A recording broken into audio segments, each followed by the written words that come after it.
Chapter 5. When Milo went back upstairs and picked up the book, he thought Dr. Silverfish looked extremely sly. It was almost as though he was going to say something he knew Milo wouldn't want to hear.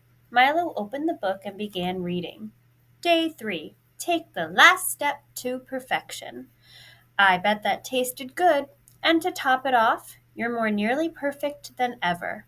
Perfect people do not eat very often. Eating gives you too many chances to dribble ketchup down your chin. Now, it is a well known fact that there is nothing more difficult than going without food for an entire day. But you did it. This proves you can do something just because you want to, which is what we experts call willpower. Some inferior minds call it stick to it ivness. Not me. But you have proven that even if you think something's nearly impossible, like learning Finnish, or becoming a classical kazoo player, or building a model of the Eiffel Tower out of chewing gum, you'll be able to stick to it and get it done if you really want to. This is a very important lesson on the road to perfection. After today's lesson, your final assignment should be a snap. Ready? Milo remembered Dr. Silverfish's sly look. He had a feeling something unpleasant was coming. He read on. Right now, you are thinking that I am going to ask you to do something horribly difficult, something you have never done before, something you won't possibly be able to do, even if you try your hardest. Well, you're wrong. All I want you to do is go to the nearest zoo and bring home a fully grown gorilla. Milo's jaw dropped. He couldn't believe it. He turned the page. Just kidding. We doctors enjoy our little jokes once in a while. If you went out and brought home a gorilla because you didn't keep on reading, I apologize to the gorilla. He stuck with a dummy like you.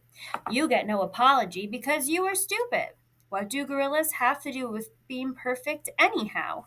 Broccoli is another story. Now you're wondering if I will ever get to the point and tell you what to do on your last day of my perfection course. Well, the answer is no. I won't tell you to do anything because that's what I want you to do is nothing. That's pretty simple, isn't it? Don't eat. Don't sleep. Don't watch TV. Don't listen to music. Don't read. Don't crochet. Don't play cards. Don't snap your fingers. Don't pick your nose. Don't even whistle. Don't do a single thing for the next 24 hours. Sit. Think. Relax. Be like broccoli. See you tomorrow. But then you'll be perfect. P.S. I realize it is hard to start doing nothing all at once. You may warm up by practicing doing nothing for 10 minutes. The 24 hours will begin right after that. P.P.S. It is okay to go to the bathroom and sip weak tea slowly and breathe. Everything else is a no-no. Well, it sounded dumb, but it sounded simple enough. The hardest part would be not eating, but Milo knew he'd be able to handle that. The only problem was that tomorrow was Saturday, the day of Milo's weekly baseball game. He always played right field because he wasn't very good at baseball, but he liked it anyway.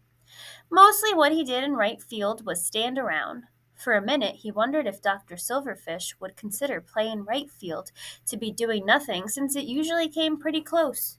But Milo realized if a ball came near him, he'd either have to let it go or ruin all his plans for perfection. It would also be pretty silly to go up to the plate and not even take a swing. And just going up to bat was doing something, really. He decided he would have to skip baseball this week. Suddenly, Milo noticed he was absent-mindedly tapping his fingers on his desk. He stopped mid-tap. He'd have to watch out for that sort of thing. Tapping your fingers was doing something, even if it wasn't doing much. Luckily, the warm-up period wasn't over yet. Milo began thinking about the best way to do nothing. Then his father came in. Mr. Crinkly handed Milo a plastic cup and a big glass jar full of brown fluid. What's this? Milo asked. Weak tea, said Mr. Crinkly. Thought you might need it. You're only supposed to read this book a little at a time. Milo scolded. You must have read the whole thing at once before dinner.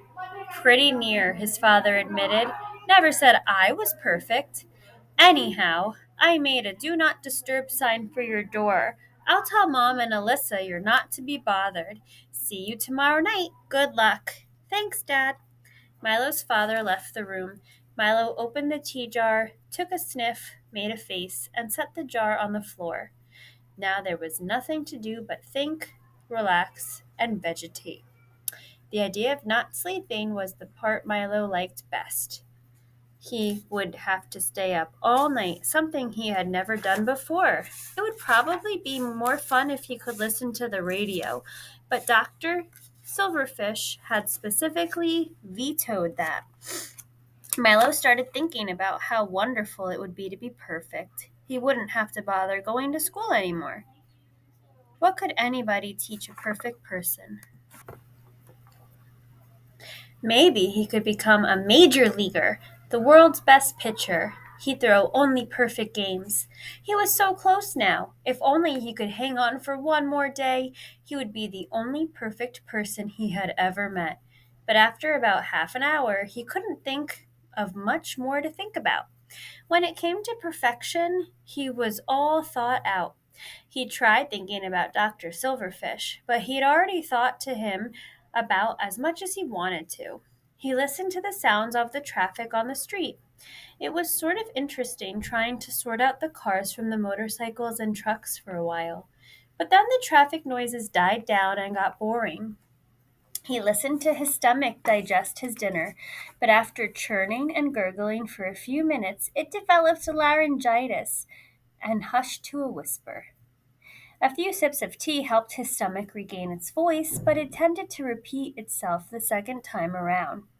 There had to be other things to do, Milo thought, but then he remembered that doing things was exactly what he wasn't supposed to be doing.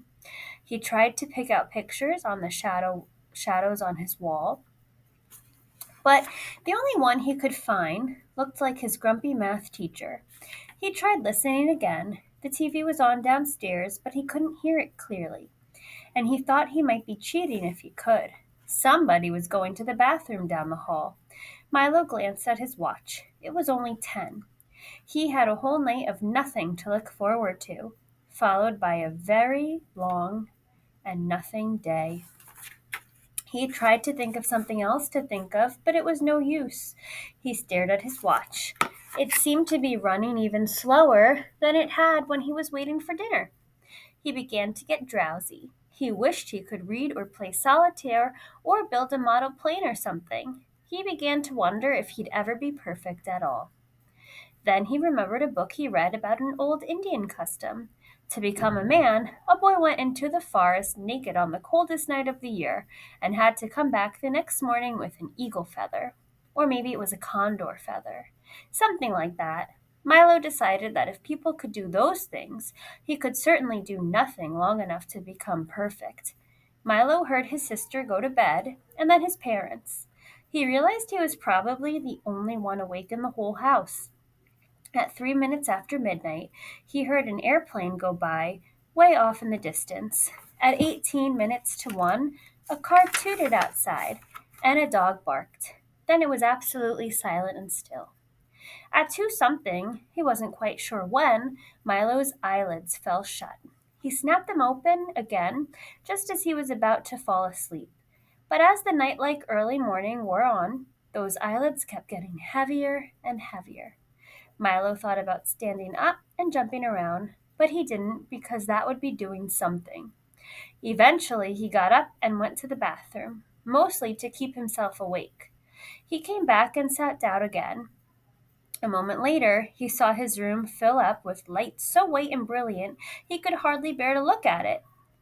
As his eyes adjusted, he began to see people sitting in front of him. It was like being in an enormous auditorium with seats stretching as far as he could see. The people in the seats didn't move a muscle. They didn't make a sound. They were doing absolutely nothing, just like Milo. From where he sat, all Milo could see were the backs of heads. He wanted to get up and walk around to find out what the people looked like, but he knew that would be doing something. He stayed put. Then he realized people were sitting behind and beside him. To look at them, he only had to turn his head, but his head wouldn't move. He couldn't even shift his eyes. That would be doing something. Then he noticed the person in front of him raise a glass to his lips. Milo would have had to lean forward to see the person's face, but he didn't have to do anything at all to see what was in the glass. It looked exactly like weak tea. It was as though a sign had dropped in front of Milo's nose.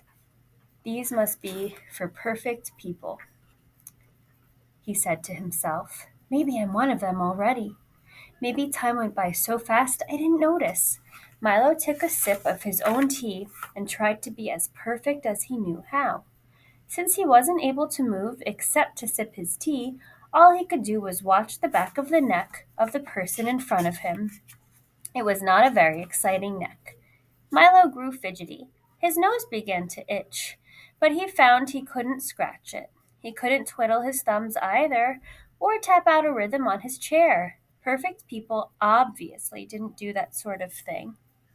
As the minutes dragged by, Milo began wondering what they did do. The answer seemed to be nothing. Milo had never been so bored in his entire life. He felt as though years were going by. He began to wonder if perfection was all it was cracked up to be. Suddenly, the light grew dim. Milo felt himself falling. He tumbled from his chair. The perfect people all disappeared. The bedroom returned to normal. His watch showed 9:30. It was lights out. Milo felt sick. He had not made it to perfection after all. He had only fallen asleep. He had failed.